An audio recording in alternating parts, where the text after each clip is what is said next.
رسول اللہ صلی اللہ علیہ وآلہ وسلم نے فرمایا، فرض نماز کے بعد سب سے افضل درمیان رات کی نماز ہے، یعنی نماز تہجد۔ دعا مانگتے رہا کرو،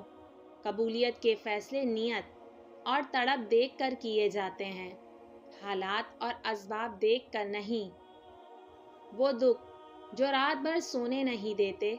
ان کا مرہم تہجد میں موجود ہے۔ پیارے نبی صلی اللہ علیہ وآلہ وسلم نے فرمایا، میری امت کا ایک شخص رات میں بیدار ہو کر وضو کے لیے اپنے آپ کو تیار کرتا ہے، جبکہ تمہارے اوپر اس وقت شیطان کی طرف سے کچھ گرہیں لگی ہوتی ہیں، لیکن جب وہ ہاتھ دھوتا ہے تو ایک گرہ کھل جاتی ہے، اور جب سر کا مسح کرتا ہے تو ایک اور گرہ کھل جاتی ہے، اور پھر جب وہ اپنے دونوں پاؤں دھوتا ہے تو ایک اور گرہ کھل جاتی ہے، اور اللہ تعالیٰ ان فرشتوں سے فرماتا ہے جو نظر نہیں آتے کہ میرے اس بندے کو دیکھو جس نے اپنے نفس کے ساتھ مقابلہ کیا تاکہ وہ مجھ سے مانگے، میرا یہ بندہ مجھ سے جو مانگے گا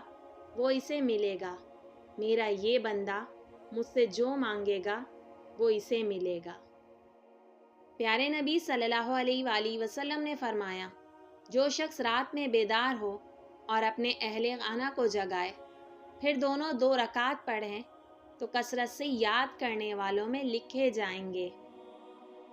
رسول اللہ صلی اللہ علیہ وآلہ وسلم نے فرمایا، فرض نماز کے بعد سب سے افضل نماز رات کی نماز تہجد ہے۔ نبی اکرم صلی اللہ علیہ وآلہ وسلم نے فرمایا، اللہ تعالیٰ ہر رات کو جب رات کا پہلا تہائی حصہ گزر جاتا ہے، آسمان دنیا پر اترتا ہے اور کہتا ہے، میں بادشاہ ہوں، کون ہے جو مجھے پکارے تاکہ میں اس کی پکار سنوں؟ کون ہے جو مجھ سے مانگے تاکہ میں اسے دوں؟ کون ہے جو مجھ سے مغفرت طلب کرے تاکہ میں اسے معاف کر دوں؟ وہ برابر اسی طرح فرماتا رہتا ہے یہاں تک کہ فجر روشن ہو جاتی ہے۔